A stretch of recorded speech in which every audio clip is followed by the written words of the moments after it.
শেখ মুজিবের বাড়ি যেন ধ্বংসস্তূপ পড়ল হাসিনার সুধাসদন। ভারতে পালিয়ে যাওয়া শেখ হাসিনার বক্তৃতা প্রচার নিয়ে শুরু হয় উত্তেজনা। সেই উত্তেজনাকে কেন্দ্র করে বিক্ষুব্ধ ছাত্র জনতা বুধবার রাতে ধানমন্ডি ৩২ নম্বরে বঙ্গবন্ধু জাদুঘর ব্যাপক ভাঙচুর চালায়। এক পর্যায়ে করা হয় অগ্নিসংযোগ। পরে একটি ক্রেন, একটি এক্সিকিউটিভ, দুটি বুলডোজার দিয়ে সম্পূর্ণ গুড়িয়ে দেওয়া হয় বঙ্গবন্ধুর স্মৃতি বিজড়িত ধানমন্ডির ৩২ নম্বর বাড়িটি। কালের সাক্ষী হয়ে টিকে থাকা বাড়িটি যেন এক মুহূর্তেই ধ্বংস স্তূপে পরিণত হয়েছে। তিনতলা বিশিষ্ট বাড়িটির ক্ষুদ্র একটি অংশ এখন মাথা উঁচু করে দাঁড়িয়ে আছে। বাড়িটির আশেপাশে থাকা বাকি স্থাপনা গুড়িয়ে দেওয়া হয়েছে। বৃহস্পতিবার সকালে সরেজমিনে ঘটনাস্থল ঘুরে দেখা যায় ধসে পড়া ছাদ ও রেলিংয়ের ভাঙ্গা অংশ থেকে বেরিয়ে আসা রড সংগ্রহের চেষ্টা করছেন কেউ কেউ। কেউ আবার হাতুড়ি পিটিয়ে ধসে পড়া ছাদ ভাঙ্গার চেষ্টা করছেন। কেউ কেউ এখানে পড়ে থাকা লোহার রড ও ইস্পাতের অংশ কুড়িয়ে নিচ্ছেন। সারা রাত ভাঙ্গার কাজে অংশ নেওয়ার পর কিছুটা বিশ্রাম নেয় যান্ত্রিক দানব বুলডোজার। সকাল ৭টার পর সেটিও আবার সক্রিয় হতে দেখা যায়, নতুন করে অংশ নেয় সম্পূর্ণ কাজ করতে। এ সময় কয়েকজন সংবাদকর্মীকে ব্যস্ত থাকতে দেখা যায় খবর সংগ্রহে। মাল্টিমিডিয়ার কর্মীদের সরাসরি লাইভে অংশ নিতে দেখা যায়। উৎসুক জনতার উপস্থিতি ছিল চোখে পড়ার মতো। ঘটনাস্থলে উপস্থিত ঢাকা পোস্টের প্রতিবেদক এবং সারা দেশের প্রতিনিধিদের দেওয়া তথ্য অনুযায়ী শুধু ধানমন্ডির বাড়ি নয়, বুধবার রাতে অগ্নিসংযোগ করা হয়েছে শেখ হাসিনার বাসভবন। এছাড়া ঢাকার বাইরে খুলনা, যশোর, কুষ্টিয়া, বরিশাল, সিলেট, রংপুর, ভোলা ও পিরোজপুরে শেখ হাসিনার আত্মীয় এবং আওয়ামী লীগ নেতাদের বাড়িসহ বিভিন্ন ভাস্কর্য, মুরাল ভাঙচুর ও অগ্নিসংযোগ করা হয়েছে। খুলে ফেলা হয়েছে বিভিন্ন বিশ্ববিদ্যালয়ের বঙ্গবন্ধু শেখ মুজিবুর রহমানের নাম ফলকও। সরেজমিনে ঢাকা পোস্টের প্রতিবেদক ও প্রত্যক্ষদর্শী সূত্রে জানা যায়, বৈষম্য বিরোধী ছাত্র আন্দোলনের ডাকে বুধবার রাত ৮টার পর বিপুল সংখ্যক মানুষ ধানমন্ডির ৩২ নম্বর সড়কে জড়ো হন। সময় বাড়ার সঙ্গে সঙ্গে বাড়তে থাকে ছাত্র জনতার ভিড়। এক পর্যায়ে ছাত্র জনতা গেট ভেঙে ধানমন্ডির ৩২ নম্বরের তিনতলা বিশিষ্ট বাড়ির ভেতরে ঢুকে শুরু করে ভাঙচুর। কেউ কেউ লাঠিসোঁটা, শাবল হাতে ভাঙচুর শুরু করে। কেউ কেউ আবার জানালার গ্রিল, কাঠের ফ্রেম ও ফটকের অংশবিশেষ ভেঙে নিয়ে যান। এ সময় পুরো এলাকা বিভিন্ন স্লোগানে মুখরিত থাকে। দিল্লি না ঢাকা, আবু সাইদ মুগ্ধ, শেখ হয়নি যুদ্ধ, জনে জনে খবর দে, মুজিববাদের কবর দে, নারায়ে তাকবীর, আল্লাহু আকবার, জিয়ার সৈনিক এক হও, লড়াই করো ইত্যাদি স্লোগান শোনা যায়। ভেতরে যখন ভাঙচুর চলছে তখন ভবনটির বাইরে ছিল উৎসুক জনতার ভিড়। তাদের কেউ কেউ বাড়ির সামনে পরিস্থিতি দেখছিলেন, অনেকে মোবাইলে ছবি বা ভিডিও ধারণ করছিলেন। রাত ১১টার দিকে একটি ক্রেন ও একটি বুলডোজার ৩২ নম্বর বাড়ির সামনে উপস্থিত হয়। শুরু হয় বাড়ি ভাঙ্গার কাজ। রাত 12:30 নাগাদ বাড়িটির এক পাশ ভাঙ্গা শেষ হয়। রাত ১টার দিকে আনা হয় আরো দুটি বুলডোজার। সেগুলো দিয়ে বাড়িটির পাশে অবস্থিত দুটি স্থাপনা ভাঙ্গা শুরু হয়। একদিকে চলে ভবন ভাঙ্গার কাজ, অন্যদিকে ভবনটির উল্টো পাশে খোলা জায়গায় প্রজেক্টরে দেখানো হচ্ছিল জুলাই অভ্যুত্থানের প্রামাণ্য চিত্র। সেখান থেকে মাইকে ঘোষণা দিয়ে বলা হচ্ছিল, যাদের ভবন ভাঙ্গার ইচ্ছা আছে তারা সময় নিয়ে সামনে এগিয়ে ভেঙে আসেন, আর এখানে যারা প্রামাণ্য চিত্র দেখতে চান তাদের সুযোগ করে দেন। এ সময় ৩২ নম্বর সড়কের উপর দুটো পুলিশ ভ্যান ছাড়া আইন শৃঙ্খলা রক্ষাকারী বাহিনীর সদস্যদের তেমন উপস্থিতি দেখা যায়নি।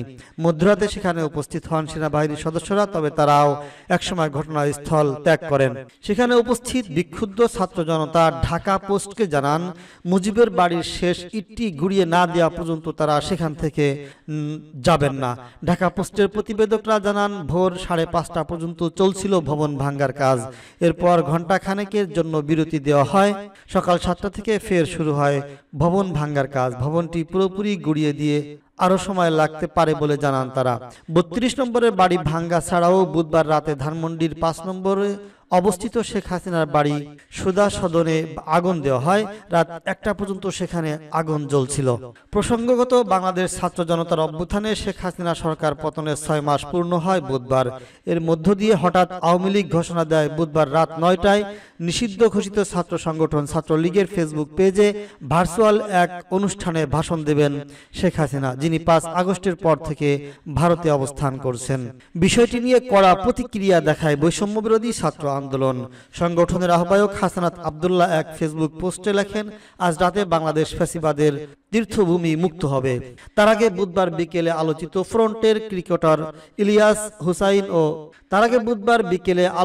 কন্টেন্ট ক্রিয়েটর ইলিয়াস হুসাইন ও পিনাকি ভট্টাচার্য ফেসবুকে ধানমন্ডি 32 অভিমুখে বুলডোজার মিছিল ঘোষণা করেন।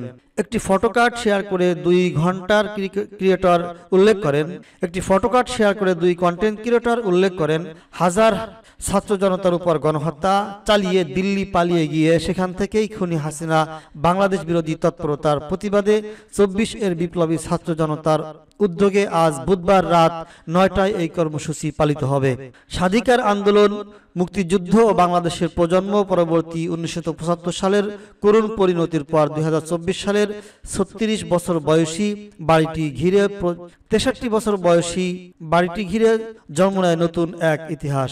সরকারি চাকরিতে কোটা সংস্কার নিয়ে বৈষম্যবিরোধী ছাত্র আন্দোলন সূত্র ধরে 5 আগস্ট বাংলাদেশে ঘটে যায় ছাত্র জনতার অভ্যুত্থান। ওই দিন 32 নম্বরের এই বাড়িতে দেওয়া হয় আগুন। ধানমন্ডি 32 নম্বরে বঙ্গবন্ধু স্মৃতি বিজড়িত ভবনটি যখন ভাঙচুর চলছিল, ঠিক তখন আগুন দেওয়া হয় ধানমন্ডির 5 এ শেখ হাসিনার বাসভবন সুধা সদনে। প্রত্যক্ষদর্শীরা জানান, রাত 10:30 থেকে 11:15টার মধ্যে কয়েকজন তরুণ এসে তালাবদ্ধ সুধা সদনে আগুন লাগিয়ে দেয়। যদিও 5 আগস্ট সুধা সদনের এক দফা হামলা হয়, এরপর সেখানে সেনাবাহিনীর সদস্যরা এসে তালা মেরে যান। বুধবার রাতে সেই তালা ভেঙে আগুন লাগানো হয়। কয়েক ঘন্টা ধরে জ্বলছিল আগুন, দমকল বাহিনী সেখানে উপস্থিত হতে দেখা যায়নি।